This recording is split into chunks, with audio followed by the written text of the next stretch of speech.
Alrighty, let's get sexy, motherfuckers. What's up, Peter Gilmore here for a Tuesday afternoon video right here on Killer of Demons 66, baby 9. Thank you all for watching. Make sure you like the video, hit that subscribe button down below on this channel, all my other channels as well, down there, dude.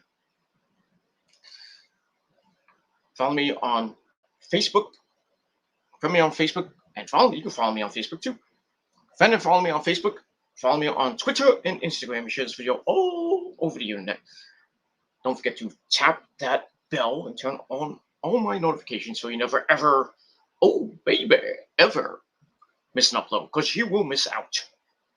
That's all I gotta say about that. So, like the video, subscribe, leave a comment, come in the chat, do whatever the fuck you want. I don't even give a shit. And that's all I gotta say about that. Follow me on social media, share the video all over the internet, and don't forget to tap that bell like you tap that ass, if you know what I mean. And that's all I gotta say about that. All right, thank you for the free view. I saw you in there, little man. It is what it is. All right, on this kind of murky, it's sunny, but it's kind of, the sun's kind of filtered. It is what it is, but still pretty nice and warm Tuesday afternoon here in the Northeast, August the 3rd, 2021. It is time for your late and out of date Monday night rematch city.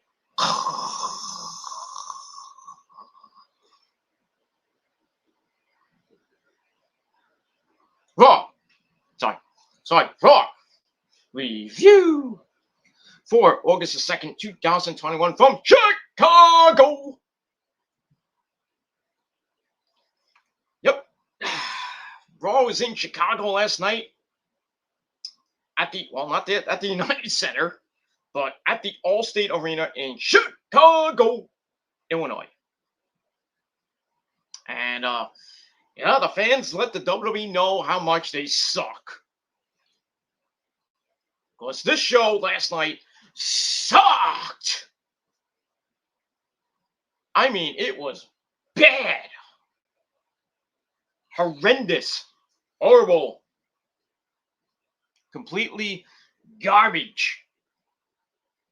A garbage show, and you're trying to hype up the biggest scam, pay-per-view of the summer scam, SummerSlam.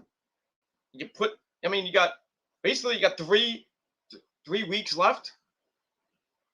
Actually, 2 weeks left. You got 2 Raws left. 2.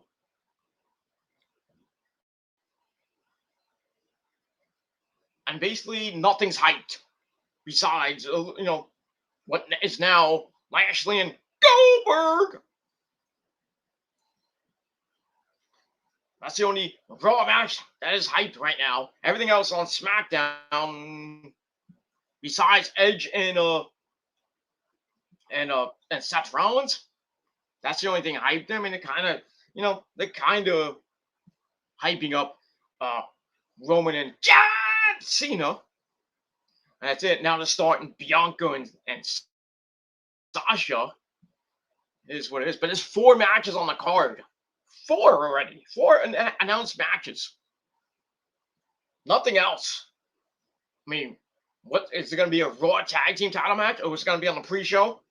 But it looks like that they might be starting with the AJ and the big black Diesel almost on Riddle and the soon to be returning Randy Orton and his bloodless voice for the Raw tag team titles at SummerSlam. Probably be Damian Priest and Sheamus Fella, like, for the United States title. Probably that'll be on the pre-show. Who knows? For the Raw, I should say 5 announced matches. I forgot the Raw Women's title, triple threat match between Nikki Ash Hole, Rhea Ripley, and Horseface Charlotte Flair. Forgot about that. Hype to that match is not that great. but it is what it is. And that's pretty much it. God forbid they have the 24/7 title defended at SummerSlam. Yo. And if it is, please put it on the pre-show.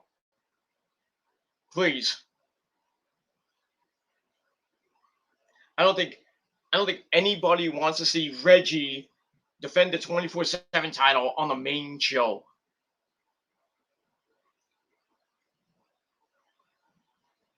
You want to have what happened?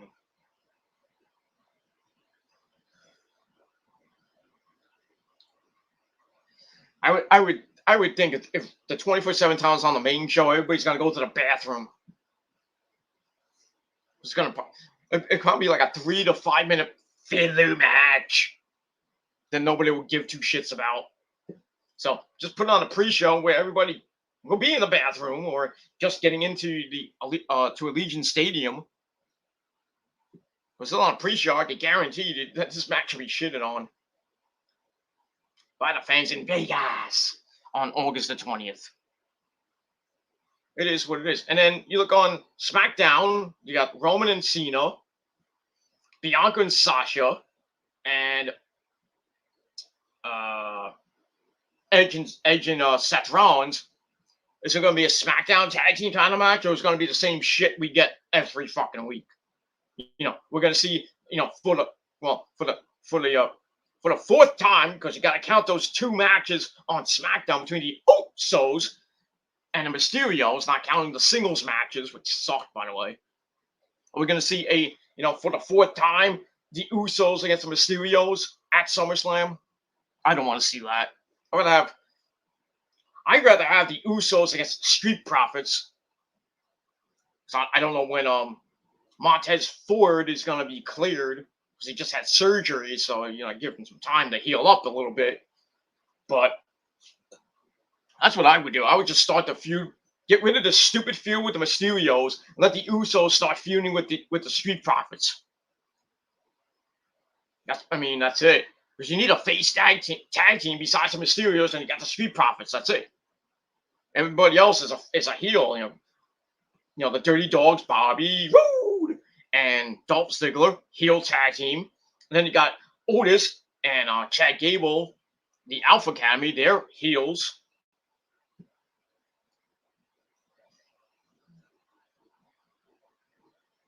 It is what it is. So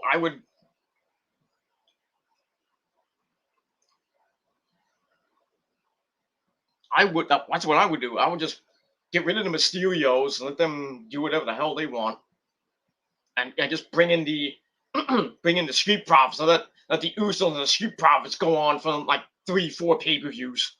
There's no tag teams in WWE anyway, so. And it looks like on SmackDown I think they're gonna start for the Intercontinental title, Apollo Crews with Commander Aziz. Ooh. Taking on our good friend, the King Shinsuke Nakamura, and Rick Boogs.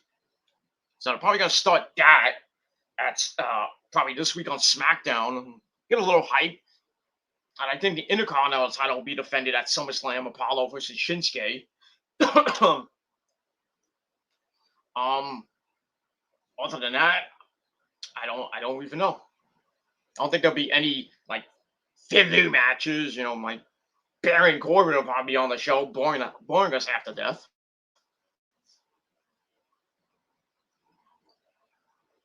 Who knows?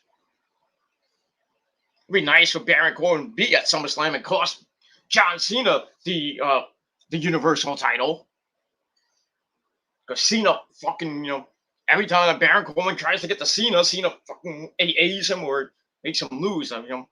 When he had Money in the Bank, he tried to cash in on Cena and lost, and everybody hated it.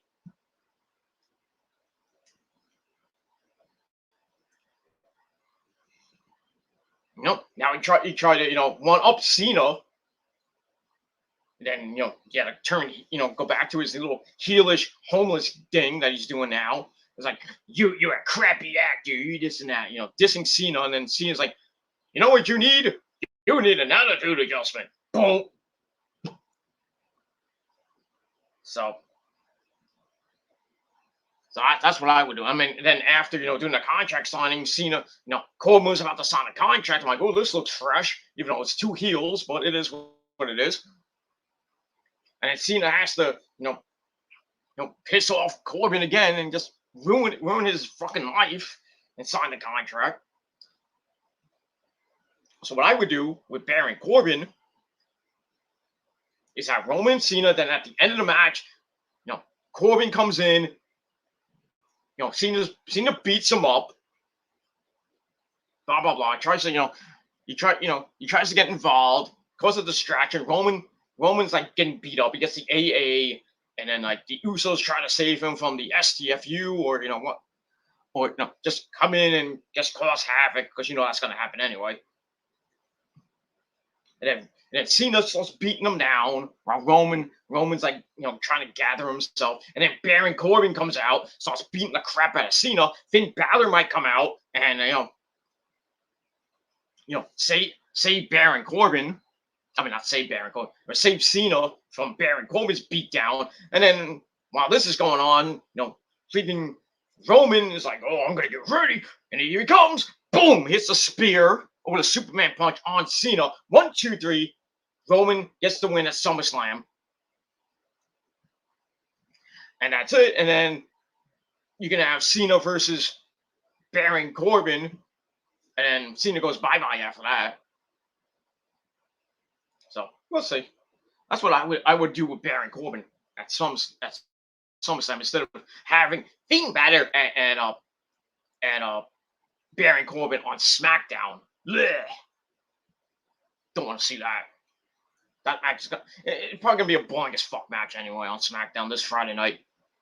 Along with Sasha coming out, saying Sasha on SmackDown, basically explaining herself, like, why did you do this to Bianca? It's on the bus. I'm Sasha Banks, bitch. And then we'll find out on SmackDown with more with Roman and Cena. Probably more epic promos from Roman and Paul Heyman, and a crappy promo from Cena. That's all I can say about that.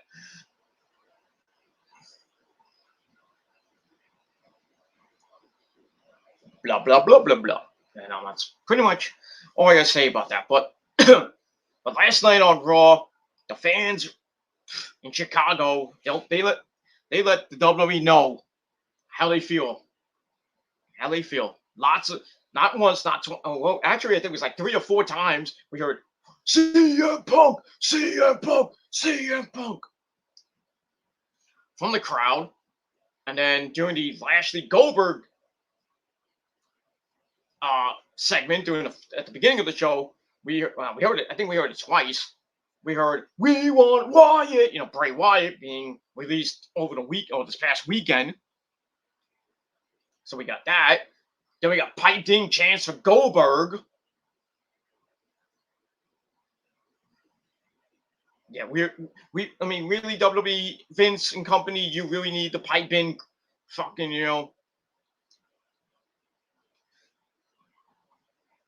chants and shit like that, especially for Goldberg. I mean, there were some fans chanting for Goldberg, but most of the crowd in Chicago were booing the living crap out of him. It is what it is, and other than that, like I said, there was maybe one good match on the show. Other than that, this was rematch city from last week. I'm like, what are you doing? It seems the same. I think for the last, I don't know how many years, but I think this is what the WWE pattern is. You have one show, you have certain matches, and then the feuds start, and then they go a week, 2 weeks, 3 weeks, 4 weeks, pay-per-view, 5, 6, 7, 8 pay-per-view. Rematches galore. Not singles matches, it's tag team matches, or they put them in a random 6-man tag team match, or a 10-man tag team match, or just random fucking matches all together. And I'm getting sick and tired of seeing the same fucking match every goddamn week. You see that on? Do you see that on Impact? No. You see that on Ring of Honor? No. AEW Dynamite? No. Elevation? No. Dark? No. You seen the New Japan? No. See that your local indie fed? Not much. Not much. Just in the WWE, it's rematch palooza. That's why this company fucking needs to die. I'm sorry. It needs to fucking die. And it won't, because, like CM Punk said, it'll be taken over by, his son-in-law, his daughter and his doofus son-in-law. Because Vince is, 75 years old right now. Almost going to be 76 soon. How much time does Vince have? Probably 10 years at least. I think he's getting Alzheimer's or he's getting dementia. I don't know what the fuck's going on with Vince. Saying AEW is not competition. Oh, yes it is, sir. Yes it is. Why do you think they're doing consistently 1 million views every freaking Wednesday night? Why do you think people hate NXT right now? Why do you think your freaking superstars, why do you think your roster wants to leave? Most of the people on the WWE roster and the NXT roster, they want to leave. Or they just want to stay. I think with the NXT people, they want to stay. They don't want to go to the main roster because they're gonna get buried. Like Killer Cross, like Keith Lee, and I'll get to those two in a minute. Lacey Evans, who's having is coming back next year and probably be misused when she comes back.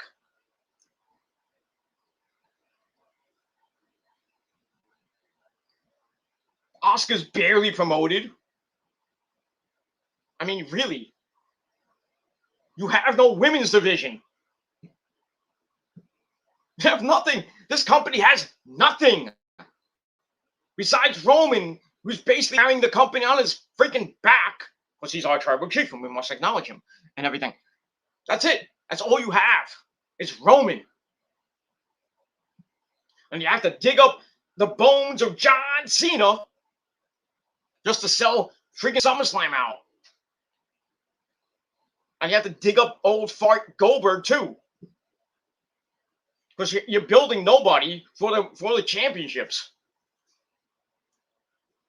This company is dead. It is dead. It's done. It's dead. It's garbage. I mean, really, come on. Tell me differently. I know there's a lot of WWE shills and marks out there. So I'll just praise the WWE and kiss Vince's ass and suck his grapefruit cock, everything. Come on. I mean, get it through your heads that the WWE is dead and there's alternatives which you can watch on Wednesday night, on Monday night, really, besides Raw, and Tuesday night, besides NXT. And then Thursday night, got Impact. And then we got nothing Friday until Rampage comes on in 10 days. Rampage is coming on next Friday night. Strange freaking, it's Friday the 13th, and you got SmackDown and Rampage.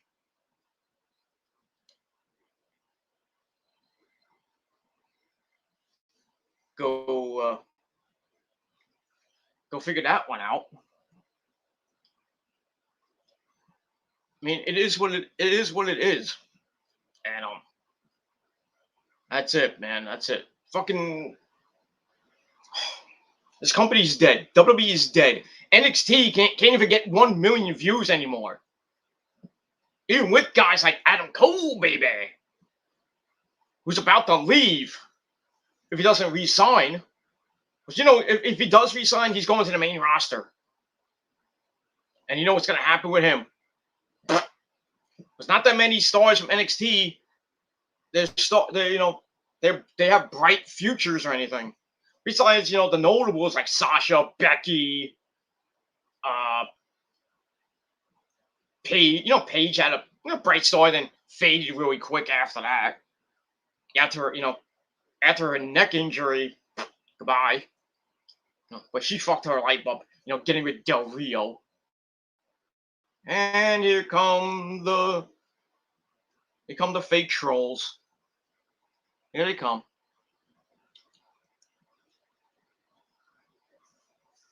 Goodbye to you. I know my thing is lagging, but it is what it is. But you go bye.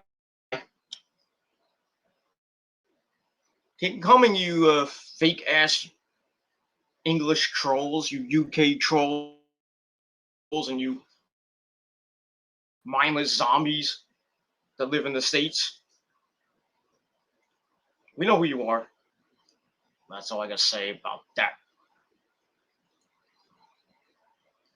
All right. Excuse me. God damn it. But thank you for the free views, motherfuckers. That's all I gotta say.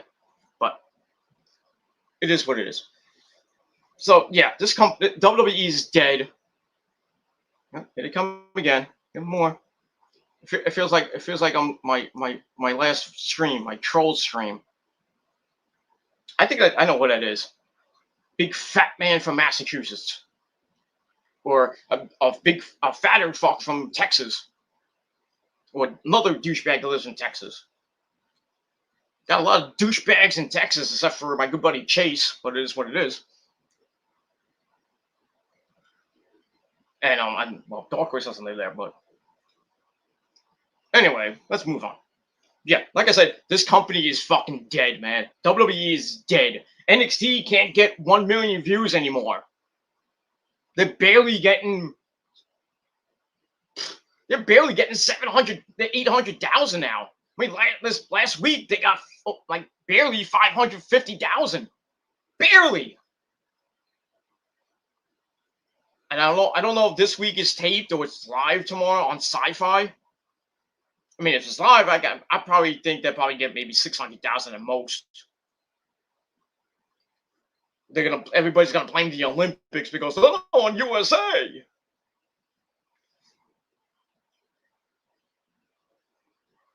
I don't think anybody, like I said, nobody wants wants to go to the main roster. I feel bad for everybody who does go to the main roster. Keith Lee's getting obliterated. He's going to get released soon. I can guarantee that. And the NXT champion, Killer Cross.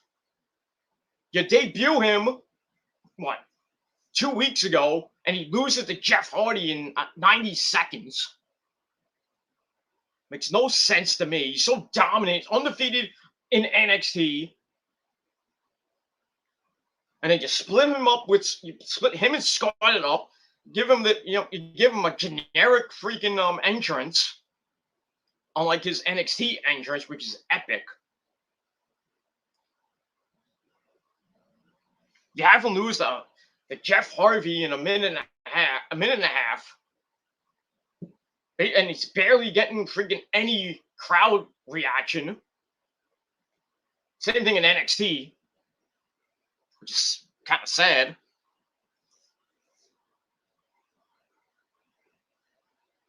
I mean, it is what it is. Mia Yim's on, at home, freaking doing her YouTube videos on, her video game stuff on, and I think she does Twitch too. But Barry, she's just home collecting a paycheck,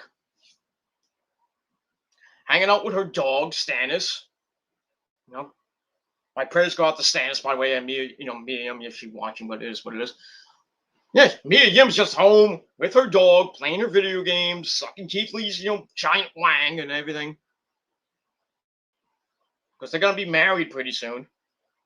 So she got a lot of time off to do whatever the hell she wants.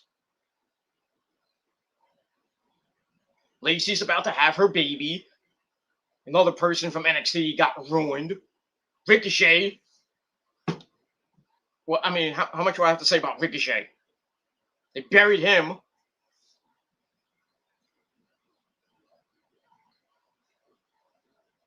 They buried him. Tommy and Aleister Black did okay-ish, but then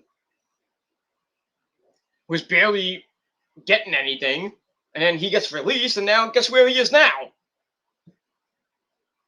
He's with AEW. Now he's fighting Cody tomorrow night, which is going to be a big time match. It's going to be great. Andrade, when he went to the main roster, was meh. Release him. Where is he? In AEW. I mean, these releases just for budget cuts is bullshit. They didn't release them because of budget cuts. They released them so they can save money, so they can give money to dumb bitches like Eva Marie, and then give money to Cena and Oberg.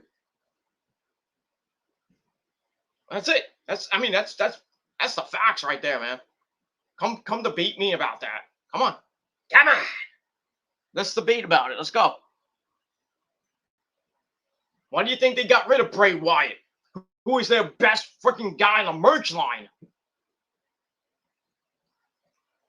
He was selling a lot of merch with the Fiend gimmick. Even before the Fiend gimmick, with the Wyatt family gimmick.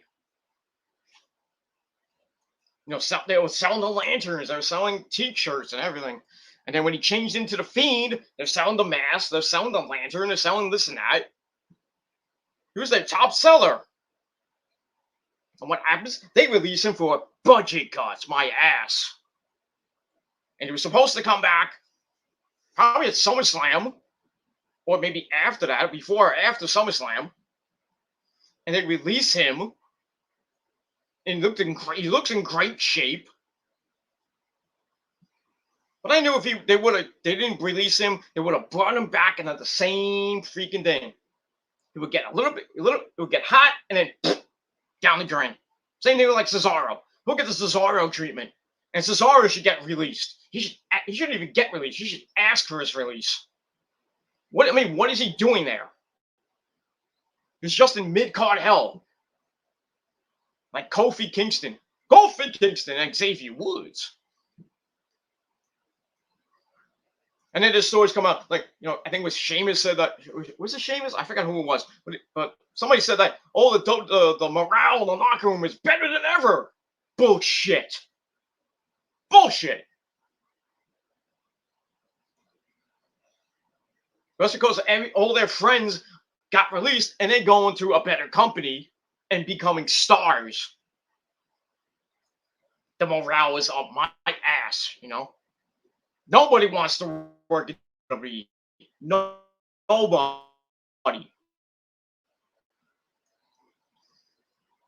And like I said, with NXT, if it's going lagging, I apologize. I can't do anything about it, but it is what it is. But this will be the same thing on my freaking laptop, and I don't even know where my laptop is right now.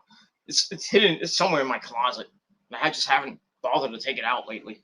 Because it's better just to have a freaking desktop when you don't have to plug in every 30 minutes to an hour on a laptop. It is what it is. But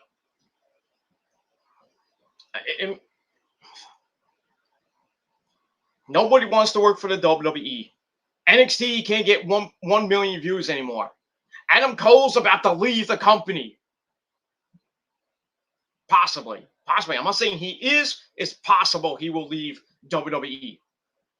Though I think he will resign because Hunter and Stephanie love the guy. I mean, you can't hate on Adam Cole, baby. But he's gonna lose to Kyle at NXT TakeOver 36 in a loser leaves NXT match. Is he gonna resign and possibly be on Raw or SmackDown that week after SummerSlam?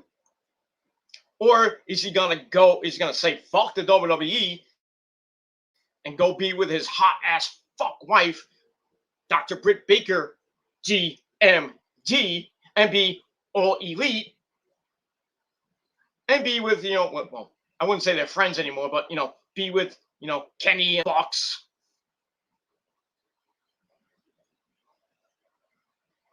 Even though, Adam Cole's sexy face was on BTE last week.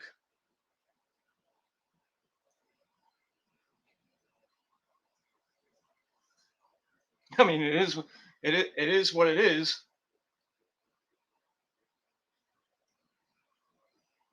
But I don't know. I guess we're gonna have to see over the next 3 weeks what happens with Adam Cole, baby. You can watch that video I did the other, I think it was yesterday or no, when was it? Sunday night, I think it was 2 nights ago. Go watch it on the Peter Gilmore YouTube wrestling channel. Give it a like, give it a thumbs up, and share it with your friends. And that's that. But if Adam Cole does leave the WWE, yeah, he's definitely going to AEW to be with his hot smoking wife, Dr. Britt Baker, GMD, baby. And probably, when he does join AEW, I would think he'd go after Kenny, because Kenny basically, Kenny and the Bucks, Kenny kicked him out of the Bullet Club, and then brought in Marty Scurll, who's probably never coming back to wrestling. Everybody's like, oh, Marty Scurll's going to come back to the AEW. No, he's not. Marty Scurll is basically blacklisted from wrestling right now. I don't even know what the hell he's even doing besides 16-year-olds, but it is what it is. But yeah, we could probably see Adam Cole, baby, versus Kenny Omega at All Out. Why not? Kenny kicked him out of the Bullet Club. Let Adam Cole get his revenge. I don't think he's going to win the title, but we'll see. You can have him on Dynamite. I can have him on that Dynamite on August the, what is it? The 25th. On August the 25th, we could see Adam Cole, baby, on Dynamite. He doesn't have a 90-day clause because he's a free agent. So he can be on Impact on Thursday night. He could go to New Japan, be in the G1 or at Wrestle Grand Slam. He could go back to Ring of Honor. Maybe be at Glory by Honor is in August. I was gonna say All-Star Extravaganza, but I don't know if they're doing that. Or maybe Death Before Dishonor. I don't know. Whatever September and October come, he can go back to Ring of Honor. I would love to see him in New York City for Final Battle. If Final Battle does come to New York City, we don't know yet. It's only August the 3rd. And really, if Ring of Honor wants to come back to New York, I think they should make the announcement between now and the end of the month and start getting the tickets ready for that show. So when they come to New York City, you know who's going to that.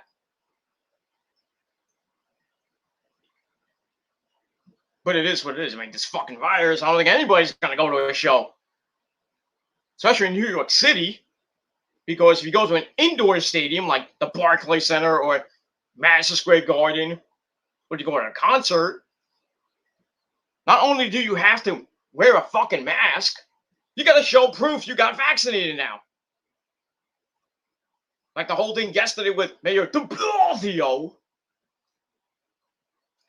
Basically, saying that if you go to like the gym or you go to a movie theater or an indoor restaurant or anything entertainment-wise, like a concert or a wrestling event, baseball is kind of not. Baseball is kind of outdoor-ish, indoor-ish.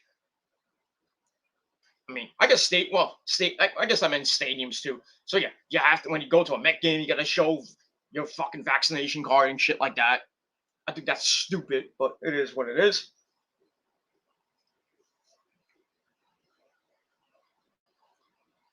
I really don't. I just don't think a lot of people are gonna go to a wrestling show just to show the fucking, get a ticket, waste money getting a ticket and going there, and you don't bring your vaccination card. They're gonna tell you go home, and then you're standing there arguing with the security guard or whatever. And he's like, "Oh, I'm vaccinated." We don't know that. Where's your proof? So yeah, you gotta bring your little card that says you got fully vaccinated to wherever you go. Well, basically, if you live in New York City or outside of New York City, you have to go and show your fucking vaccination card. I think that's stupid. In a way, it works, but I think it's stupid. We're doing just fine. Yeah, but now the Delta variant is just going berserk, especially in the southern United States. Like Texas is getting bombarded. Louisiana is now the epicenter next to Florida. And guess where wrestling is next week? In Florida. Oh, this week and Monday night in Florida. Yeah, but this fucking virus is just going out of fucking control.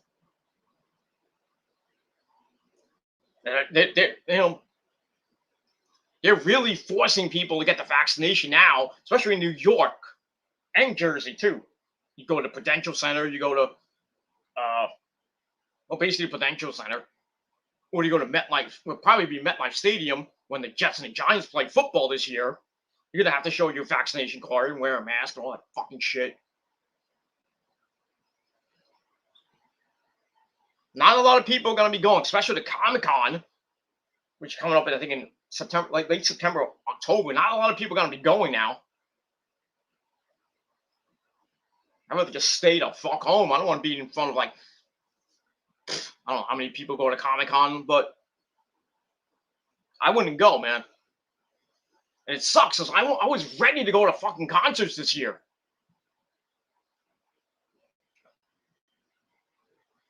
You know, I wanted to go see the Butcher Babies. I want, in New York City. Not gonna go see them. Avatar, not gonna see them in New York City. Zach Wilde's coming in November. I don't know if I'm thinking about going to that. I'm not even sure now because of this fucking this fucking vaccine shit. Ugh. I don't think I'm gonna ever go to a concert again because of this fucking virus. Because God forbid I go and I come home, I fucking start getting symptoms and I'm fully vaccinated. I probably have it now. I don't even know. I don't have symptoms or anything. I just got aches and pains and shit because I'm old.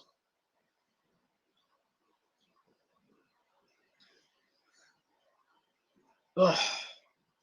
It is what it is. I think people are gonna not go to things anymore, except for the diehards. The diehard fans, and they go to concerts and shit like that.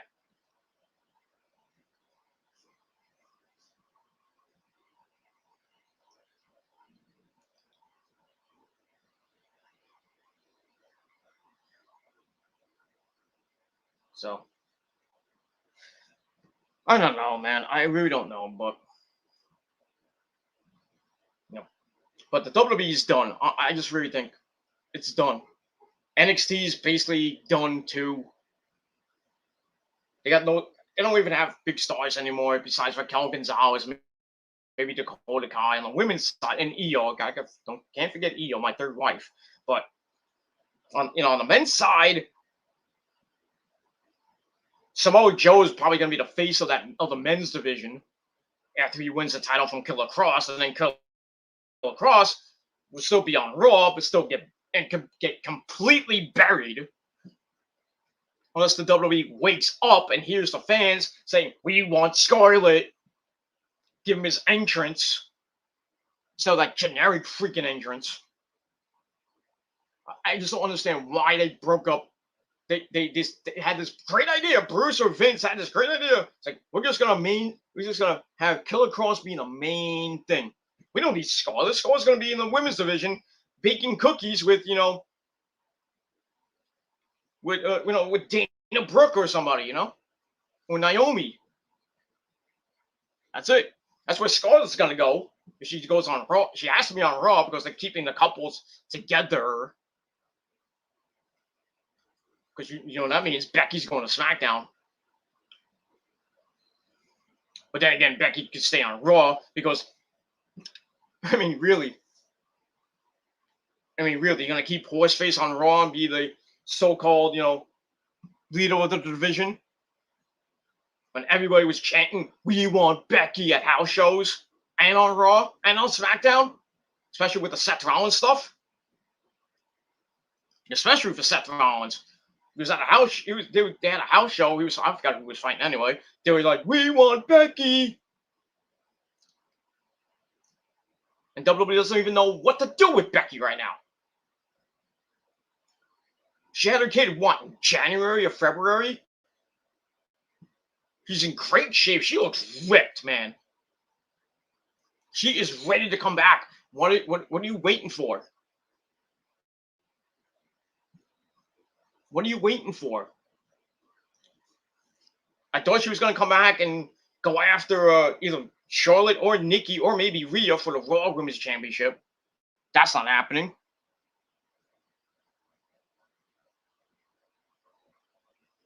They don't even know when she's coming back. It's not gonna be. I doubt it's gonna be at SummerSlam or anytime after that. I think she'll come back when the draft happens on October the October the 1st or whatever it is. Whenever the draft is on Raw, I would think Becky will probably either come back or appear on the SmackDown night 2 of the draft. Then maybe go after Sasha after Sasha beats Bianca at SummerSlam for the belt. I mean, but it is what it is. They just, the WWE just releasing everybody, and then they're going to AEW. Tommy N went, Aleister Black, Malachi, whatever you want to call him, Tommy N, whatever. He gone. Bray Wyatt, he gone. And you know where he's going to be going pretty soon. Braun Strowman, you know where he's going. I don't think he's coming back to the WWE. I don't even know why he would, unless, wants to smooch on Vince's butt some more. Ric Flair asked for his release. I don't blame him. Him and Vince had a little argument. Well, he says it's nothing, but the dirt sheet's saying that him and Vince had an argument about, the whole thing with him and Flair, Lacey Evans storyline, the pregnant storyline. Him and Vince had an argument. I don't know about what. I think Flair just why am I in this? Why was I even in this? Why did you bring me back to do this with my freaking daughter? Charlotte Horseface. So Flair asked for his release. WWE said, okay, go ahead. Didn't release Ric Flair on budget cuts. Flair said, I'm out of here. I want to leave. Get me out of here. Vince is a douchebag. I didn't do the story. I was gonna do a separate video, but I was like, you know what? It kind of pertains to Raw, but it is what it is. Plus, Charlotte and everything. But yeah, they released Flair asked for his release. They released Ric Flair yesterday. And guess where Ric Flair might be going? Let me think. Who's dating his daughter? Oh, that's right, Andrade. And where's Andrade? In AEW. And Andrade wants Charlotte to be with him in AEW. I didn't have an argument. Went back and forth with some dweeb on Twitter. I was saying that, Flair got released and he's going to AEW. And then I was like, I was like, Horseface is going there with him. And he's like saying that, oh, your WWE loves Charlotte, this and that. She's not going to be going. You're out of your mind. I'm out of my mind? Okay.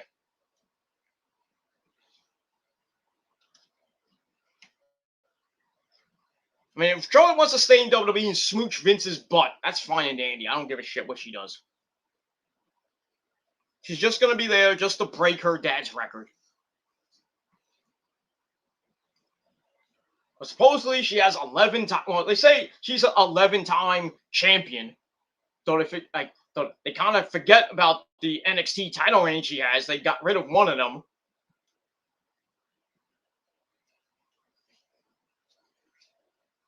So they kind of forget the other 3 titles she's had.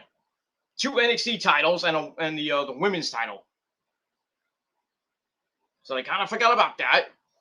They said, well, we're not going to acknowledge your, being women's tag team champion with Asuka. So that's off your record. Then she gets heat for a photo with Andrade. Well, Andrade's wearing an AEW hat. She's wearing a WWE hat in the gym. She got a whole bunch of heat off that. But Andrade wants to, he wants to have his, he wants to have Charlotte there. Charlotte's like, well, I'm stuck. I'm stuck in WWE, cementing my legacy. She knows she's gonna be in the Hall of Fame. That's definite. I don't really care about that, but it is what it is. As long as she doesn't go in before Miss Elizabeth or Gail Kim or Melina. I'm just saying, or even China. Just don't put her in before those four gorgeous ladies. But I'm just saying. But they will. I mean, the Bella slots are already in before Miss Elizabeth and all those other ladies I mentioned. Beth fucking Phoenix, person that should not be in the Hall of Fame right now. She's already in before Miss Elizabeth and Melina and Gail Kim. Dumb. Just dumb. This company is dead. I'm sorry. And like I said, with Ric Flair, I can almost guarantee that he'll be in AEW managing Andrade. Or maybe, well, since you got 3/4, you got 2/4 of the Horsemen in there, Tully Blanchard and Arn Anderson. So why not Flair go in there? You have 3/4 of the 4 Horsemen. Then you can just put any random schmuck in there now. Make up I can't really do, well, I don't know if you can do the original 4 Horsemen because you got to get Ole Anderson. I don't even know if he's alive or not, but we could put Sting in there. He was a Horseman for a little brief time. Put Sting in there. Or you put, you dig up, you find J.J. Dillon. He was the manager of the 4 Horsemen. Wasn't really in the 4 Horsemen, but. Or you just do you kind of have, well, I guess you have the 3 Horsemen, but really you can't have the Horsemen without, the 4. So maybe you put Sting in there. Maybe do something like the Main Event Mafia or something like that. What it is, but. Or you bring in a guy like maybe, I don't know, maybe Punk could be in a 4 Horsemen, or I wouldn't think that's gonna happen. Or Danielson, or maybe even Andrade, or Adam Cole, maybe. But still, yeah, Flair's gonna go there. Flair's going to AEW. I have a feeling he might, just to be with Andrade. I would think, but either that, he was just gonna stay home. Just stay home, be with his wife and the other members of the Flair family, not the Flair family, the Flair family. Just continue to be Ric Flair, doing his car show commercials or whatever he's doing.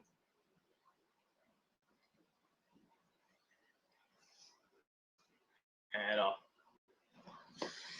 that's basically all I gotta say about that. So yeah, so a lot of people saying AEW is turning into TNA 2.0 because they get everybody with basically all the old people that are there, they're turning it. Well, everybody from WWE's going there, so they're turning into WCW 2.0. I don't really think that. I just think Tony Khan's just taking everybody and just making them stars because he's got a ton of money. And then Vince is like, AEW's not competition. They're gonna be. I mean, they really are. I think, in my eyes, that they are your competition, Vince. They're getting 1 to 1.2 almost on a consistent basis. I think the last 2-3 weeks they've been 1.0 to 1.12 or 1.18, I should say. Very close to a 1.2.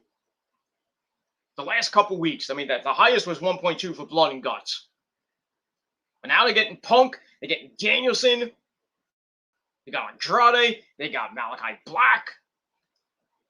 They're probably going to be getting Bray Wyatt, maybe Braun Strowman to reform the Wyatt family. Bray Wyatt, Braun Strowman, and Eric Rowan, or we're going to call him Big Red. unless they bring in Brian Danielson joins the Wyatt family, which I don't think he will. You never know. And then after August the 22nd, where's Adam Cole baby gonna be landing? Is it gonna be on Raw on August the 23rd? Is it gonna be on Dynamite on August the 25th? Or is it gonna be on August the 27th on SmackDown? Or could he just say, well, I don't want to be in AEW, I'll just go to back to Ring of Honor, or go to Japan. I think he's going to AEW to be with his hot smoking wife, Dr. Britt Baker, DMD, baby. And get his revenge on Kenny and the Bucks for what they did to him on BTE.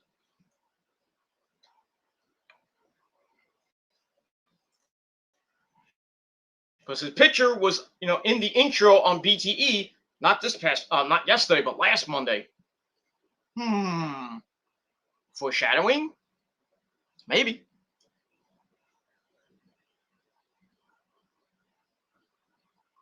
Maybe. Adam Cole could return from the dead, supposedly, on the Dynamite after us, the Dynamite right after that on the August 30th Dynamite, August 30th edition of BTE. He could be, he could be on BTE. It'll just have to explain how the hell he came back from the dead. Maybe he wasn't dead. Even though he poisoned Nick, and then Marty, I think Marty, the Bucks, and Kenny kind of basically poisoned his monster drink, and then he died. Or was he just plain dead for the last couple of years? How do you play dead for the last, since 2000 and goddamn, 2000? I don't even know when. Well, it was BTE 13, so it was like it's up to 200, and I don't even know when. It's almost 250 now. So that was like 4 years ago. I would think 3-4 years ago, since the death of Adam Cole baby on BTE.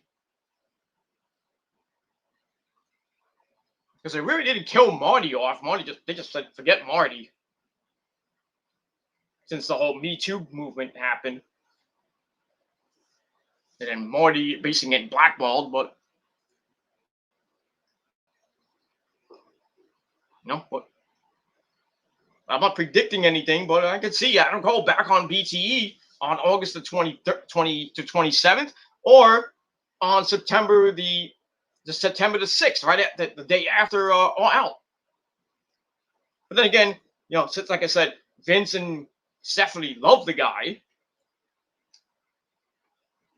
Is he gonna re-sign with the company and be on the main roster to get buried and put into catering? I hope not. But what's gonna happen anyway. I just feel like everybody from NXT should just sign lifetime contracts with NXT. Somebody said Hunter should buy NXT from Vince. I think he should. I think Hunter should just come out and say, you know what, Vince? You're stealing all my talent. You're making them look like fools. You're burying them, putting them in catering, and then you release them. After 3-4 years of me molding them, making them into bright stars, and the fans love them. So, it's like, I'm not letting you do that anymore. NXT is going to be its own brand now. It's like nobody's going to the main roster anymore because you bury them. So I'm buying the company. I'm buying NXT. So you and Bruce don't have to take my talent that I molded into stars, and then I give them to you, and what do? Bing, golden shovel them. It is what it is, and that's all I got to say about that. All right, let's get into this review. I wasted 55 goddamn minutes, but I had a lot to say. If you don't like it, don't watch. And it is what it is. And thank you for the free dislikes, even though you can't see them. So whatever floats your boat. That's how you get off giving me dislikes and trying to come in my chat and trying to, try to bring me down. Like, that's not gonna work. So keep making your fake accounts, trying to come in. I'll just block you. And if you don't like it, I don't give a shit. That's all I gotta say about that. And I'm not unblocking you either. A lot of people are unblocking people, but my good buddy Chase is starting to unblock a lot of his people that he blocked, except for a certain two, a scumbag and a woman abuser. But it is what it is. That's all I gotta say about that. I unblocked a couple, some people from my channels, like old trolls. Like there's some trolls I still have from like way back in the day. I'm gonna keep them blocked because I really don't care about them or anything. That's all I gotta say about.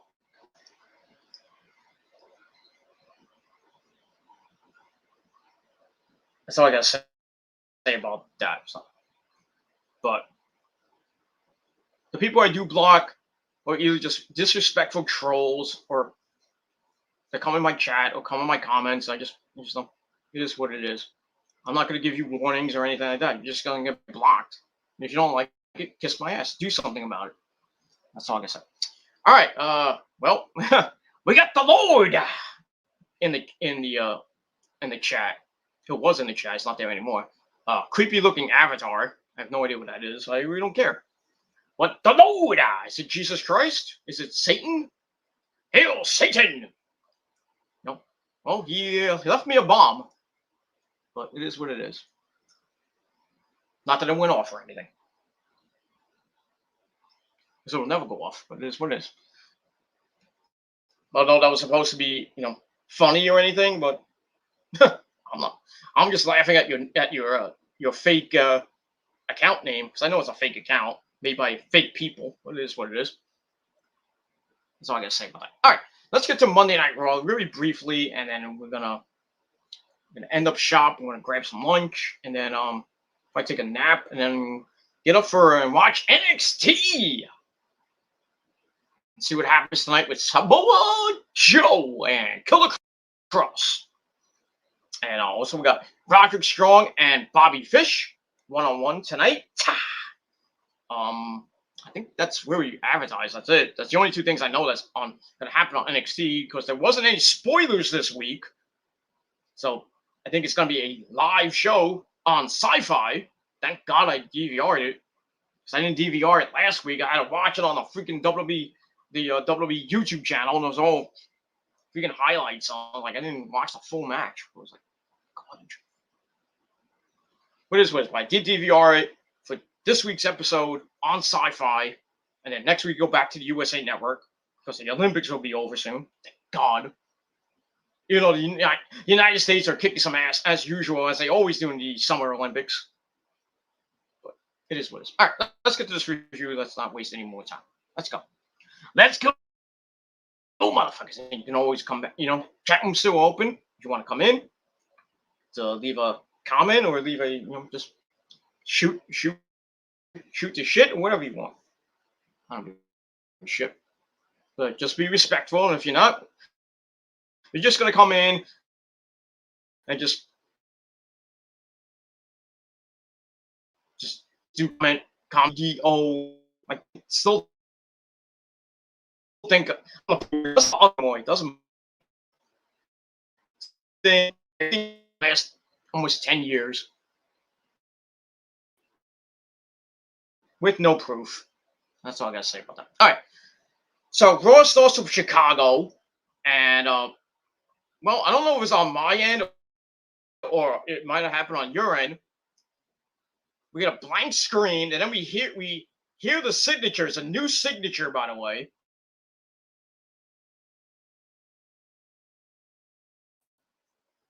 And then we hear "woo," which I think they're gonna edit out since Flair is gone.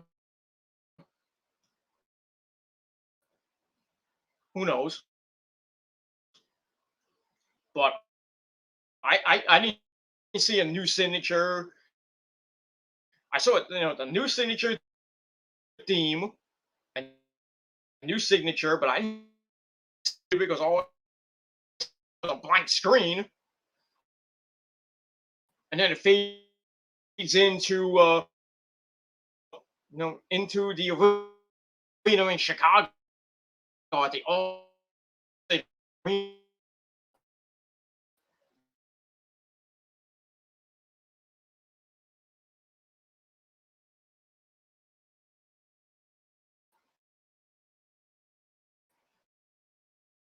with I don't even know who was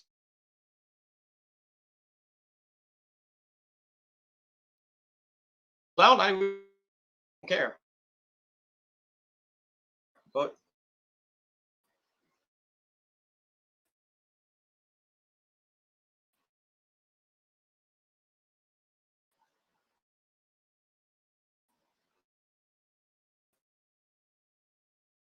you know,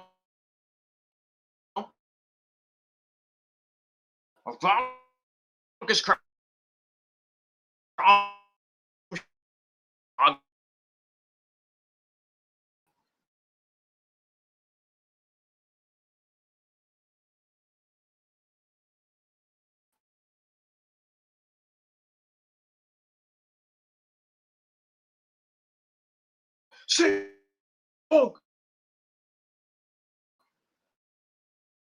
most segments. But anyway, we start off Raw with a WWE champion Bobby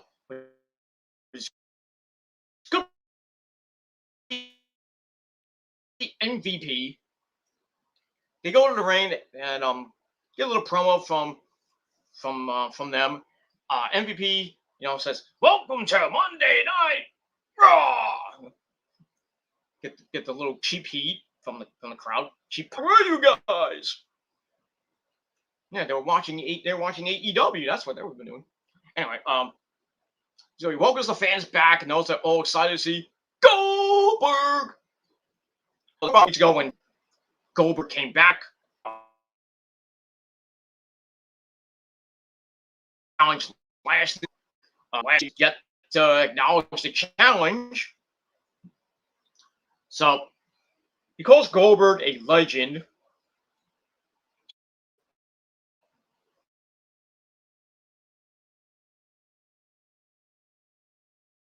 That remains to be seen, but it is what it is. He's an icon. He's a legend. Hall of Famer. Whoop de damn dude. But so he calls him a legend who can stand on any. But he says Lashley's not just a man. Then he talks about that.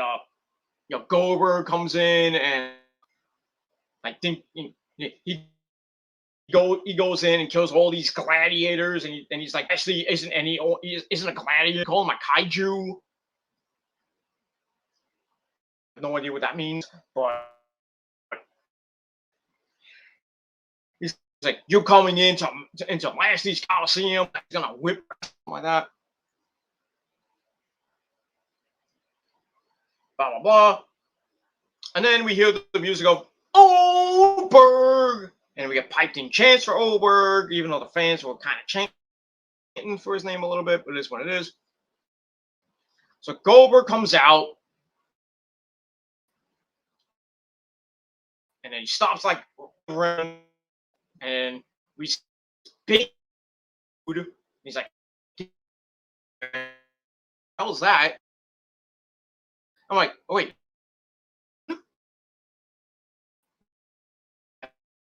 that's his son. 6 years. Remember when it was like this big? Now it's like this big."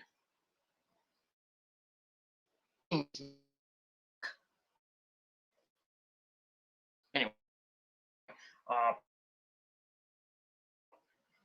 but yeah, so yeah, then the second coming of Goldberg is gonna be wants to be like his dad, and he probably has some wrestling training in him. So yeah, so we see his son. So he gets in the ring. So Goldberg asks Lance, what kind of gladiator? The first time that you saw me, uh,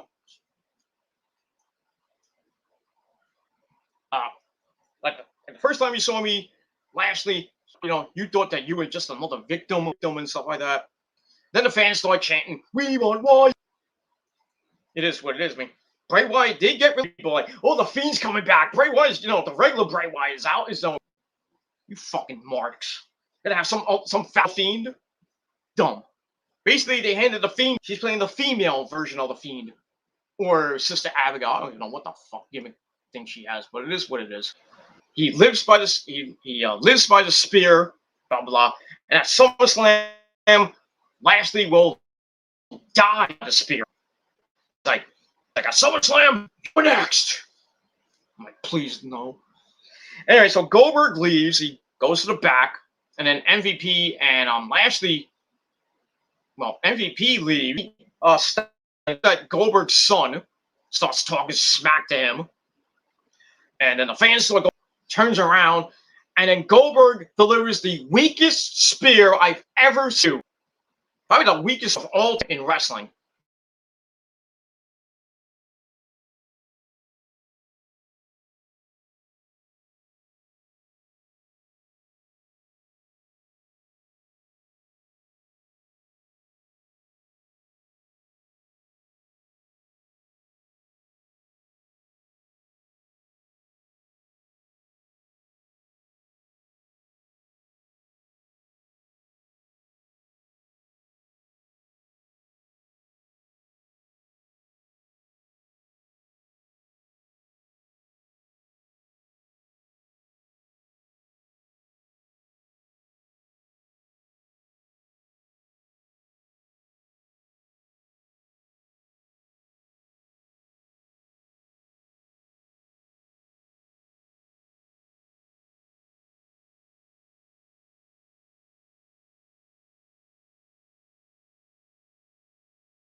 Okay, we're back. Sorry about that. The mic went off.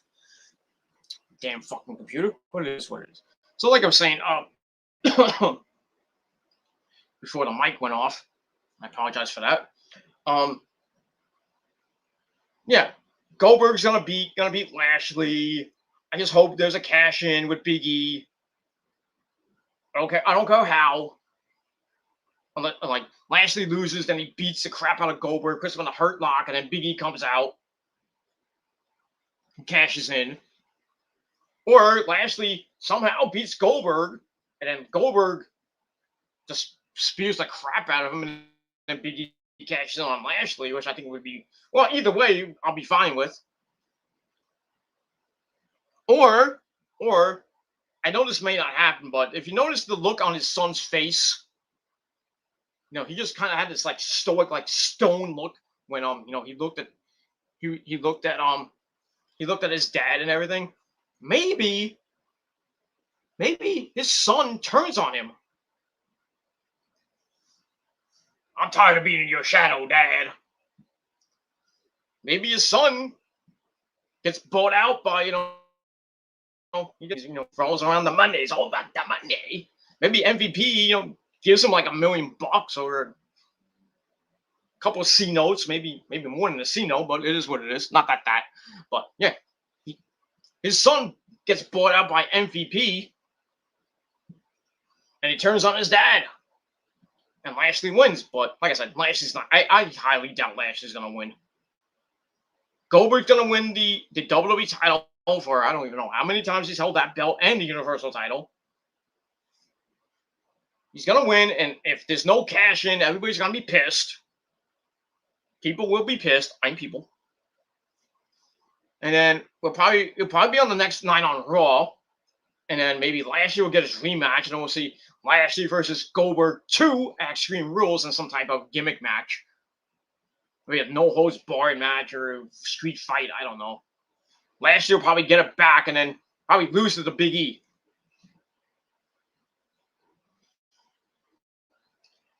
But yeah, if Oberg wins, it's another meaningless 1, maybe 2 month reign. That's it. Meaningless. Doesn't mean anything. I would just strike that from the record. I'm like, he was champ for 2 months. We don't care. I mean, same thing like Charlotte when she won the NXT title for the second time, then lost. Like, I don't know.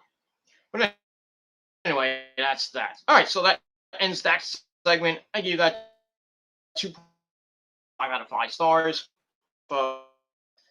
If Lashley actually goes through with the match, like I said, spoil it. It's gonna happen anyway. But, all right.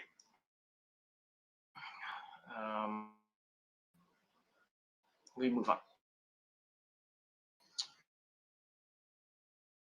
All right. We have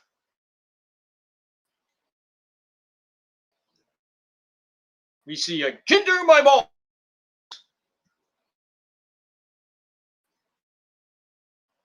Out he comes.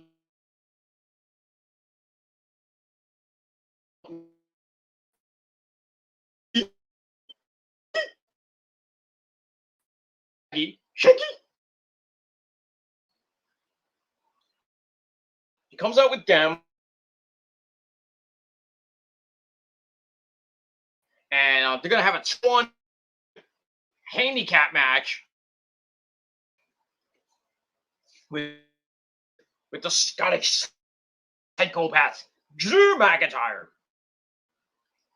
He comes out with his sword.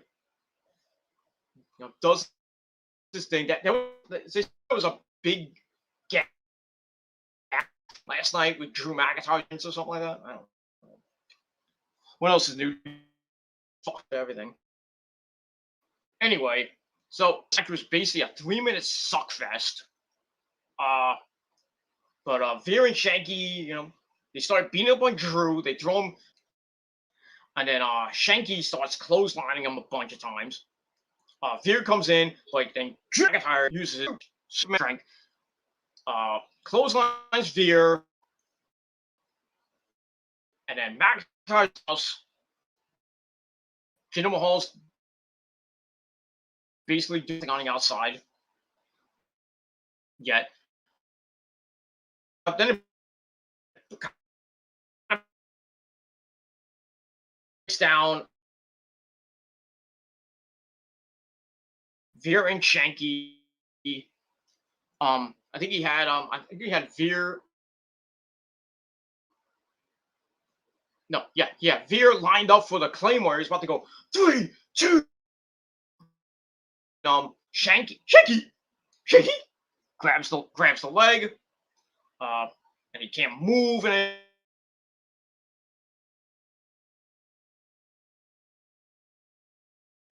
anything. And Jinder my balls comes in with a chair, hits him in the ribs with the chair, calls him disqualification. So, like I said, a 3-minute suck fest. So Drew wins. Match I gave 2 out of 5 stars. Afterwards, they all have chairs, and I'm about to beat the living daylights out of Drew McIntyre. But then Drew, he kind of had trouble getting his sword out of the. Well, he had the sword on the stair in the corner. And he tried to grab it and out. It's like this, like you, and Jinder and Veer drop their chairs.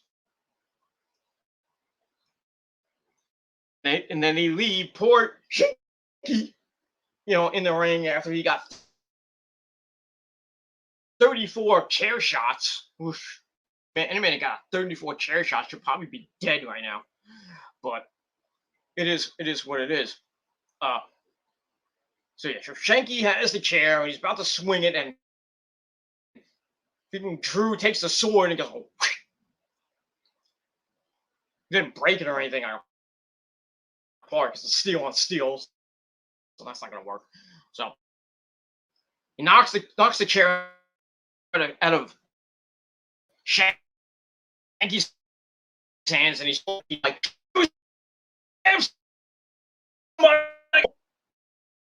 "Where's the mayor of Chicago when you need him?" Because there's so much crime in Chicago, and the mayor's getting destroyed with that. Even in New York City and here in Jersey, too much crime. But it is what it is because they defunded the police, morons.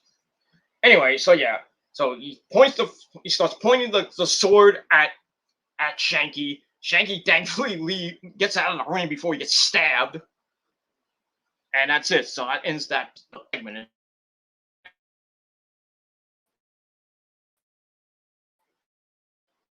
And that's all I gotta say about that. Pause for that, and we move on. Then we go. Then we go to the back. We see Jinder by Balls and company. They're going through the back. Then Kevin, and then Kevin comes in. He's trying to act like, "Where you going? Where you going?" And I was like, and then Jinder's like, "We're getting out of here. Drew's a psycho," or something like that. It's like we're just getting out of here. That's it. And then before the match, right? I forgot to mention that. We see Drew talking with Sane, and Sarah's like looking at his package, not looking at the sword apparently, but looking at this package. Drew's like doesn't give a shit. I mean, he's married, but I mean, really, Sarah? Come on. It is. I mean, it is what it is. I mean, he's looking at the sword or his package there, Sarah. It is what it is. That's all I got to say about that. And we move on from that. Kevin with Drew McIntyre and his sword, who's now he named his sword Angela. I don't know where that comes from, but kind of name your sword Angela. But it is what it is. So anyway, so he's asking Drew, about what happened and everything. He's like, Jinder left the building, and McIntyre's like, great, that's great. You can pick the hospital, the graveyard, or the sword. So Jinder just wants, just waiting to die. The graveyard. So I don't know if there's gonna be a silly might happen coming up. God forbid, probably at SummerSlam. Either they probably have an ambulance match, buried alive match, or last rites match, or what with Undertaker and AJ has maybe at 36, a boneyard match. I don't know, or a sword on a pole match. Game of Vince Russo. It is what it is, and that's all I got to say about that. I don't know why this freaking computer keeps lagging, but it's my stupid internet connection. It is what it is.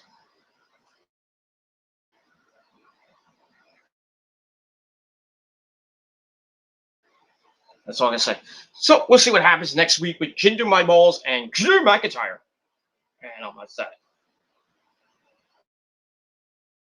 But if they have a sword and a pole match, that's kind of, it's a Vince Russo idea, like the Viagra on a pole match, or a Judy Bagwell on a pole match back in WCW. It is what it is. All right, that's pretty much it. All right, after that we get the match number 2. Well, we before that get to the match, we see Nia, woohoo, Jax and Shayna Baszler in the back, and Nia's like, we just imagine what it's gonna be for real. We get the match number 2, Jax and Rhea Ripley, first time ever, is Nia as always. Match was, it is what it is. Starts out with Rhea kicking her way out of the corner.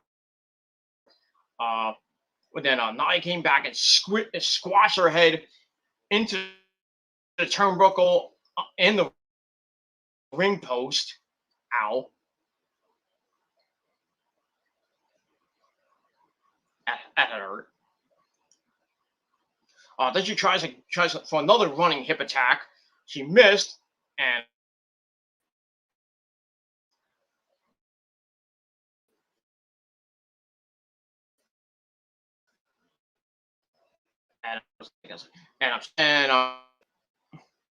going for a dive off the apron onto Nia by a move, and Shayna Baszler took the hit. Then Nia tries takes Rhea, hits a Samoan drop barricade as we go to break. We come back. He has just Rhea in the torture rack. But Ripley fights out of it and starts using her forearms to beat the big woman. Then we get a spring burner by Rhea. Lee drops Nia, and then we see that Nia is bleeding from her eye. I mean, she was gushing blood. Gushing. She was her whole, like, I don't know, right or left side of her. I don't know how she got that. I think it was on one of the forearms. Might have hit her right in the eye and cut her eye open or something like that. I don't know. Or maybe or maybe she scraped her head on the mat. I don't know. Anyway, makes it worse. Rhea makes it worse by hitting her face. Then she hits a missile drop kick for a near fall. Now give Nia credit; she finished the match. No, there was no stoppage of the match to get the sit down.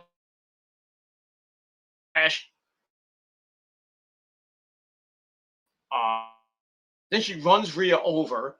Then she hits the leg drop, and it looks like it was about to be over, but Rhea somehow kicked out. And they showed her her face now is covered in blood. Not her whole face, but the side of her face is covered in blood. And then Nia was about to throw it into Shayna, but then Rhea reversed it, and Nia stopped, and Shayna just dropped down.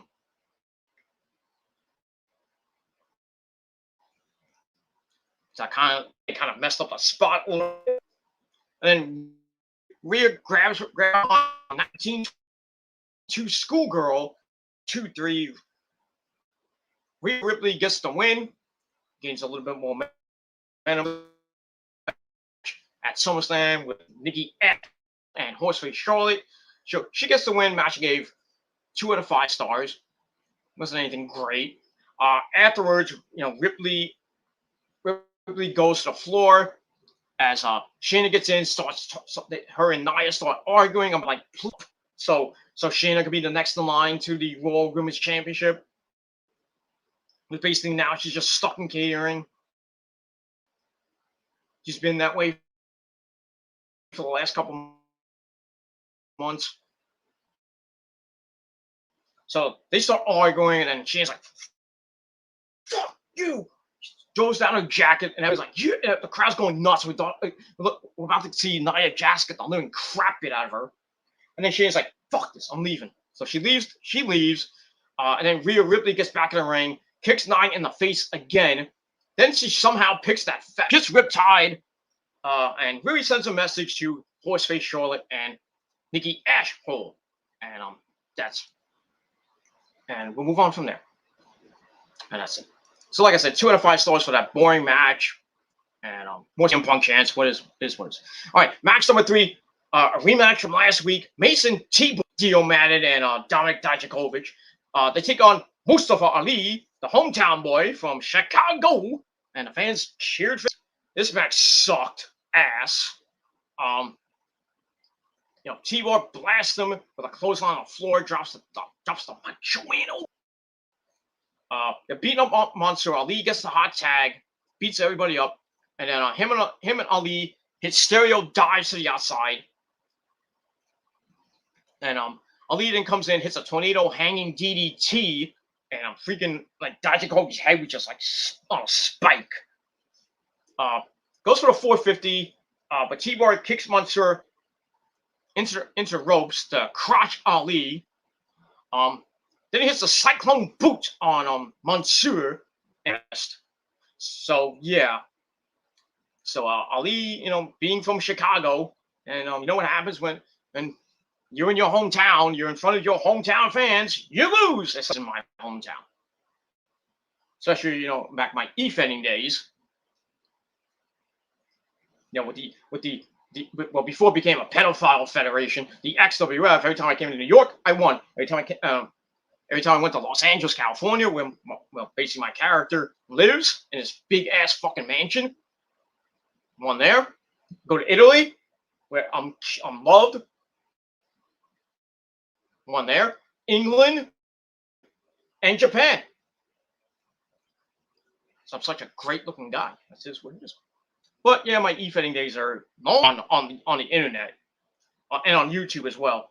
WJ made another e-fed on Facebook called what's it called, the World Wrestling League or something like that. Had episode 1 last night. I didn't watch it. I mean, basically, I didn't need to because I fell asleep right after Raw. So yeah. So I made another e-fed with Jerry called the WWL, the World Wrestling League. Like I said, had episode 1 last night. I don't even know who's the champion. I really don't care because I don't be mine anyway. Pretty soon. I won the United States Championship. Anyway, so yeah, I'm the United States champion, which as I talked to WJ about last night on Facebook, and basically it's the top mid card belt. I'm not a mid carder. I'm a fucking main eventer. I'm Mr. VIP. Goddamn it. Damn it, WJ. I'm a main event. Wetting their panties and everything. Come on. Should have gave me the world title again. So I can become a 14-time e-fed champion. 14. But I will get that belt. I will. Just don't close the fucking e-fed down when I do it. Like you did freaking World Wrestling Spaghetti, Meatball Championship Wrestling. God forbid, this is going to go bye-bye too. I guarantee that. WJ's a flip-flopper. We'll come back to YouTube and they'll be like, everybody and their mama, like, like that ugly Indian Zubair. And then like a week later or maybe a couple months later, WJ closes down the channel, goes back to Facebook. It's like, oh, I'm on Facebook now. Facebook. He makes a Facebook group page. He makes an e-fed. They go down. Pretty soon, his Facebook accounts will go down too, and then we'll never hear from him again. But it is what it says. So yeah, I'm the WWL United States champion for the second time I've won the United States tag here on YouTube with a couple good friends. I forgot it like so long ago. I know one guy was in it. Marco Rose. I haven't heard from the Ask Chronics that, but it is what it is. Yeah, I had another guy, and then me and him were in the Mean Street Mafia. It was me and him, and then I think it was another guy. We were in we kind of ripped off the Main Street, the Main Street Mafia, with Kurt Angle and Sting and Nash and Booker T and Samoa Joe. So we kind of ripped them off, but we made it better. It is what it is. So yeah, that was my first. I held it for a while until AWF went bye-bye. But I had a chance to win the world title from Marco Rose, and never happened. And the funny thing is, I met Marco Rose at a Ring of Honor show. I think it was Super Card of Honor 7, where Kevin Steen lost the belt to Jay Briscoe. It was 2015, 2016, or 14, something like that. Yeah, I didn't even know who. I was like, wait a minute, I see somebody. I was like, is that Marco Rose? And I went, holy shit! And I was like, we hung out. We cut a promo. I don't even know if Rosa still has that promo. If she does, I would love to put it for you guys. So I can prove even further to you motherfuckers that I'm Mr. VIP.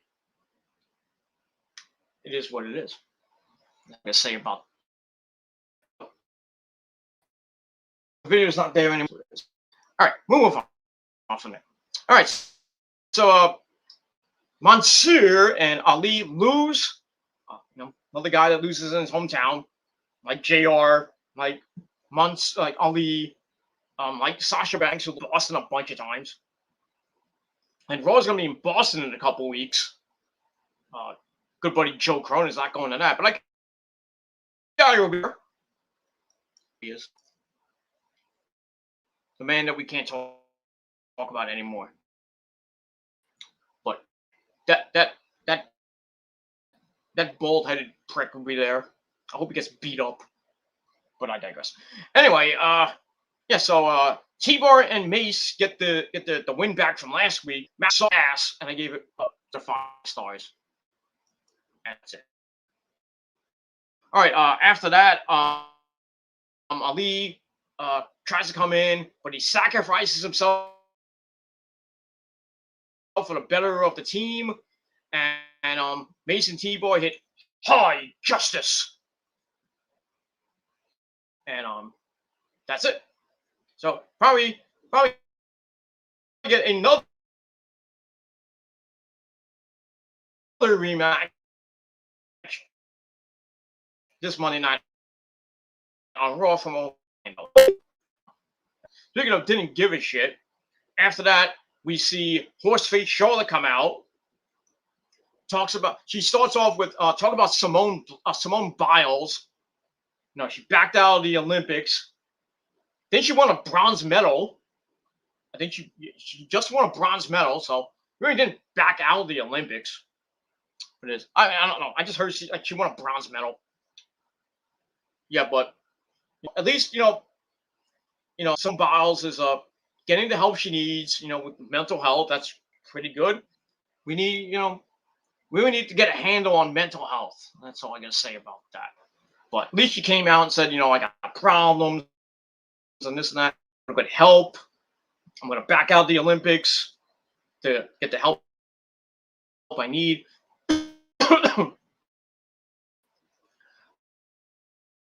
So I think she was talking to therapists and psychiatrists, in the Olympic, in American therapist, what she got Japan in the Olympics.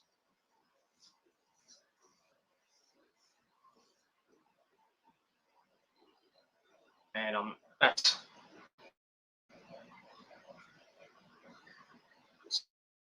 so we'll see what happens with that.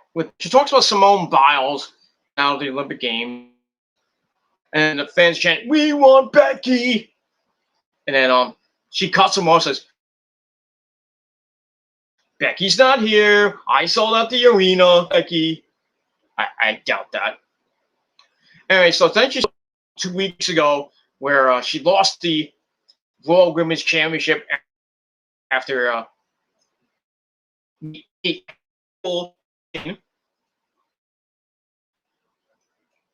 and she said something meaningful for a change. He says that that's a coward's way to win. And then she's like, "You cashed on not once, not twice, but 3 times." While she's saying that she throws a candlestick in, a broom, and then a chair. Then she talks about last week how she beat Nikki in a contenders match. I don't know why, even though she's fighting for the belt. Why do we get a contenders match? Maybe a title shot at a later date. I don't know. So she says she beat Nikki last week, but Nikki wanted a rematch anyway, so we're gonna get a no holds barred match in the night. She says like she says she punched Nikki in her face like a loser, and she's saying Nikki sacrificed herself in a match.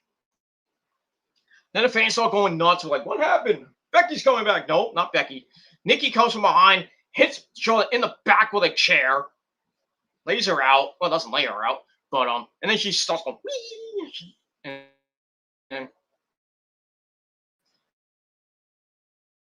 and it's hit and the show winning, blah blah blah. Nobody cared. I gave it a 2 out of 5 stars, and that's it. All right. After that, we get a recap of Tamina beating Doudrop last week. They did mention Natty breaking her ankle last week. She got surgery. How long she's gonna be out? A lot of people saying, I didn't write it on Twitter last night. I showed us. I was like, they're gonna break. They're gonna Tamina's gonna have to forfeit the women's tag team titles and gonna have some stupid tournament, or Tamina gets somebody like, God forbid, Asuka to help her out, and she'll become she won't be a permanent, like a temporary tag team champion. So Asuka might become a 4-time women's champion. There's 2 times with Kyrie, once with Charlotte, now maybe once with Tamina, but it won't count. I'm not gonna. So we see that, and yeah, she wins in a handicap match, and we're gonna get Doudrop coming up. Then we see Eva and the back good position. Eva, this Doudrop is scary. She even asks where Doudrop is from. It's about to end. She cuts her off. Then she promises that Tamina will pay, just like Natalya did. And the whole time, I'm looking at Piper Niven. I'm like, she's like this. This freaking thing. I'm like, I feel bad for Piper Niven. Why is she in this stupid storyline with a dumb bitch that can't wrestle or act? It is what it is. All right, so then we get the Doudrop and Tamina. This match sucked ass. I'm going to paraphrase a little bit. They showed the whole thing, with Lily and the Lily channel app. So Doudrop with the Samoan drop. 1, 2, 3 match. I gave 1.5 out of 5 stars. It sucked. Even trying to help, and he's like, go up top for the crossbody. That didn't work, and Tamina got her in the Samoan drop. 1, 2, 3. That's it. That's it. Afterwards,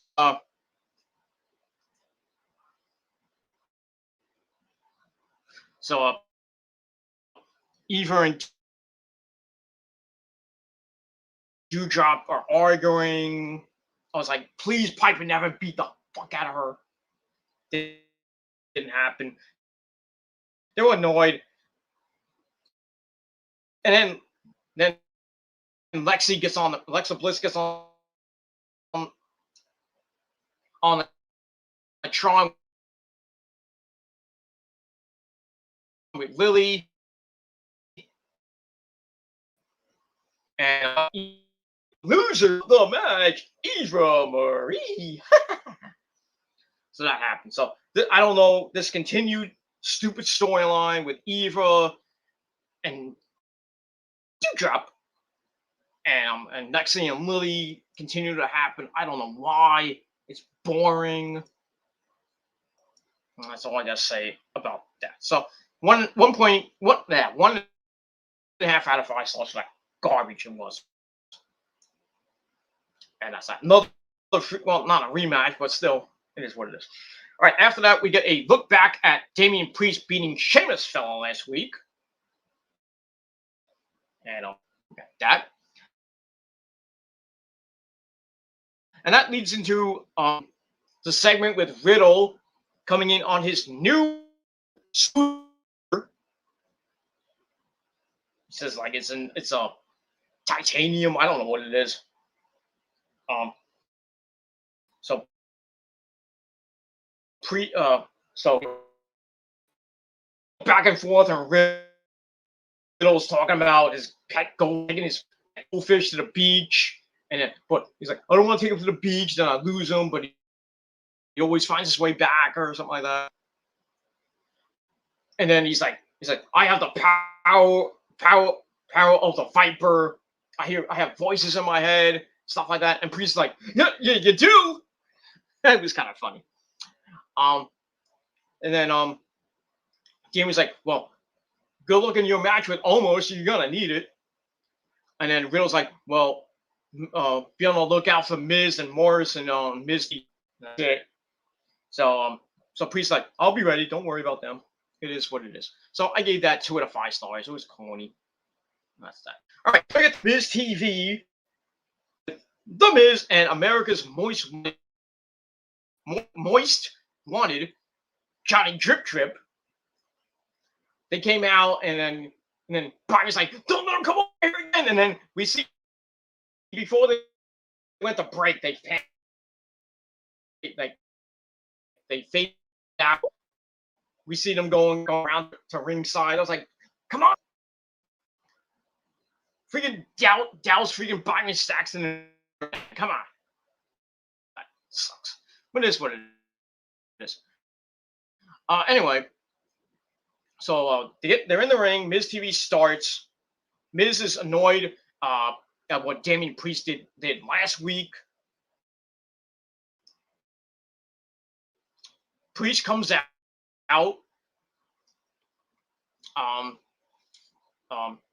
And Miz brings up, his past with Priest, and then Priest like, who's the man? Like, John, who's the man that put me in a wheelchair?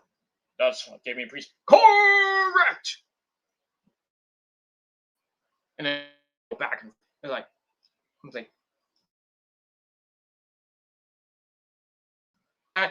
correct. I thought that was kind of funny. But anyway,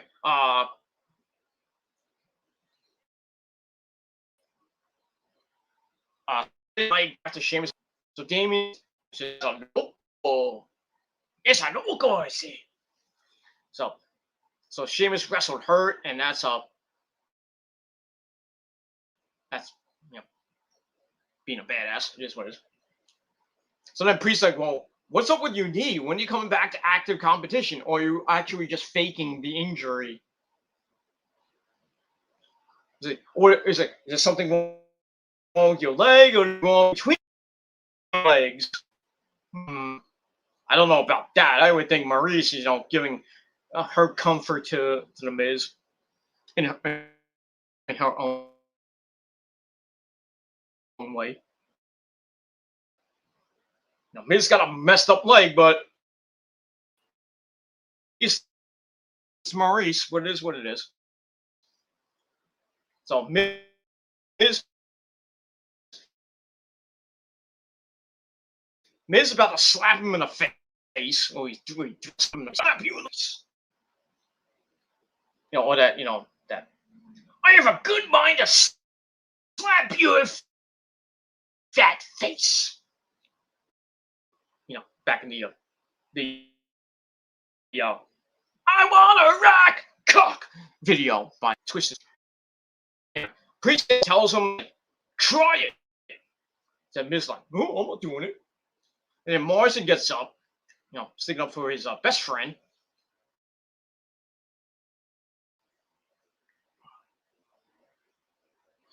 He's like, kids want to be us. They want to be like us when they grow up and stuff. And Damien, oh, so like, why don't you fight me right now? So as always, we get that match. We get the match coming up next. So Priest's like, why don't you do it right now?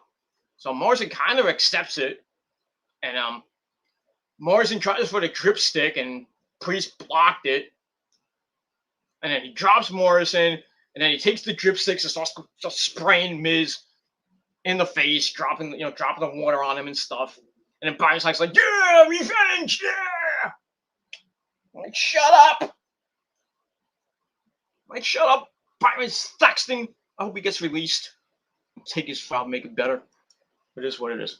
All right, so that's that. The match was a 4 minutes fast. Miz tried to get involved, but didn't do anything. Yeah. Blah blah blah. More of that. Priest wins with he hits South of Heaven, which is that choke slam. Then the Reckoning. Oh, actually, he hits South of Heaven. He doesn't hit the Reckoning. He hits South of Heaven. Nice Slayer reference there. Because, Damian Priest is a big-time metalhead. South of Heaven. I mean, his finisher used to be called Hit the Lights. Metallica. Yeah. Now they can't use that anymore. And now they brought it back to the Reckoning because Mia name anymore. So he hits South of Heaven, the South of Heaven choke slam, 1, 2, 3, and that's it. Match I gave 2.25 out of 5 stars. Afterwards, Sheamus fella comes in to attack, but then Ricochet comes in for the save, and guess what? We got a tag team match coming up, player. So we get that. So get to the next match. Sheamus and Morrison taking on Ricochet and Damian. Wasn't anything right home for almost 4 minutes. Suck fest. Priest hits South of Heaven on Morrison again, but Sheamus makes the save. And then he clotheslines Sheamus to the floor. Ricochet then hits the triangle moonsault onto him. So it leaves them out of the match. And then Priest threatening, so it's 2 of them in different matches. So he's the Reckoning, 1, 2, 3, beats Morrison again. I thought it was kind of stupid because Morrison was starting to get a little bit of a push. 5 stars as well. And that's all I got to say about that. And we move on. All right, then we go to the back. We see MVP and Lashley. And, Speedway's grabbing his ribs. And then Lashley basically says that, says Goldberg, you're a dead man at SummerSlam. Bring your son because he's going to watch the beating of your life. So,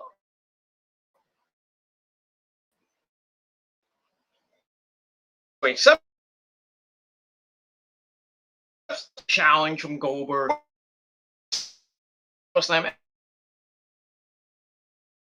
We get that. So I give that 2 out of 5 stars. But like I said, now that so when he's when Lashley's like, bring your son, I'm like, oh, maybe Goldberg's son turns on him and Lashley beats Goldberg and everybody be happy. People will be happy. I'm people, but it is what it is. But I still think they're gonna give the belt to Goldberg and hopefully Lashley beats him up after the match, and then Big E comes out to cash in on Goldberg. But we'll see. That's that. All right. After that, we get to Riddle and the Big Black Diesel. Almost 2.5 minutes. Suck fest. Let's get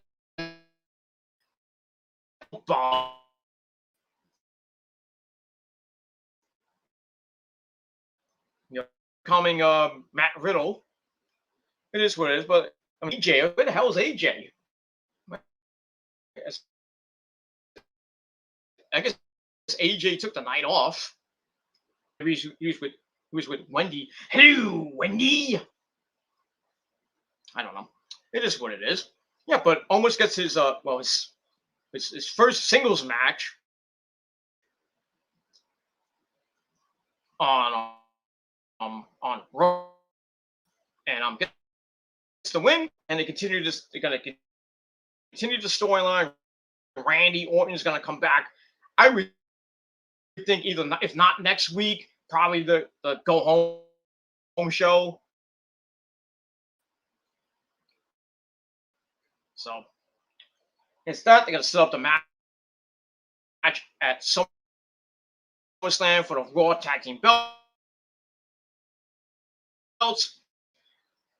Riddle and win the belts, and somehow Randy Orton turns on Riddle. They lose the belts, probably back to AJ and Almost, I would think. Or I don't know the who, because they're kind of faces, so they can't lose them to War Machine. There's no other heel tag team on that roster, as far as I know. So they have to lose them back to AJ and Almost. At the pay-per-view or whenever before they turn Randy, and then it'll be Riddle and Randy going at it one-on-one. Orton will just kick the crap out of him. All right. Move on for that. So Almost gets the win with the choke bomb. Match gave 2 out of 5 stars. That's it. All right. Then we go to Lexi in her playground with Lily. She claims Lily influenced Jack the Ripper, the Zodiac Killer. She's about to go on and on and on. Then Dewdrop attacks her from behind with a chair, laying her out. Then Eva Marie says Lily is she like she kind of picks her up. He's like, ew. On the name, they leave, and then they pan over to Lily, and Lily freaking does her best. The Undertaker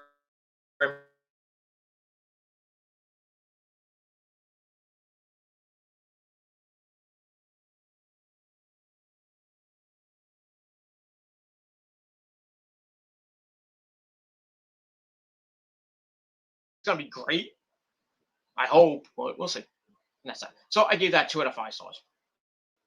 All right, then we get a Killer Cross promo. It's like it has the hourglass everywhere and pray. That's that. Then we get to a rematch. Him and Keith Lee. Keith Lee didn't get much. It was a pretty decent, but still, 2 guys who basically came from NXT and got buried. Gets the win, gets back, and keeps this. He needed it. Yeah, he needed it, but he's probably gonna get released. Because pretty soon he's gonna tell us why he was out for so long. And we'll get the truth, and that's all I gotta say about that. And I gave that match 2.25 out of 5 stars, and that's pretty much it. I gotta finish up because I don't want to make this too long. All right, after that, we got Rhea Ripley in the back. She's gonna be watching the main event with Nikki H-Hole and Horseface Charlotte.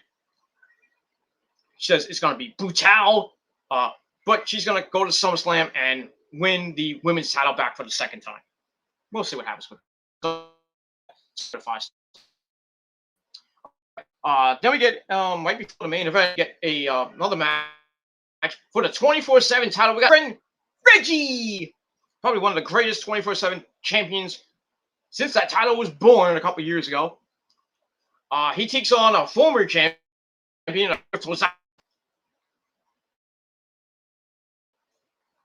explaining that he went, he did the whole French accent thing, being a sommelier, basically to get his foot in the door. I was like, I'm gonna try a French accent instead of coming in with his regular accent. He still kind of does a French accent a little bit, but still. Got his foot in the door. And that became Carmela Sommelier. And having a fascination with Sasha Banks. And didn't work. Kamala kicked him to the curb. Then he got with Nia.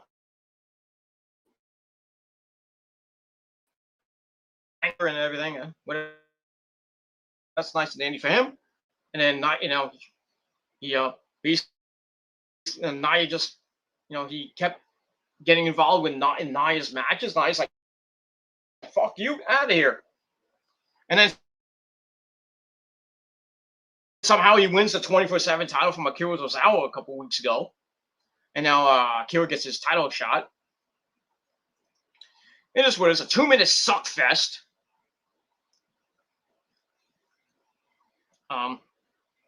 It is what is Reggie retains with that flipping seated, and then he retained the title on disqualification against Chad Gable on SmackDown. If he's on SmackDown this week, obviously.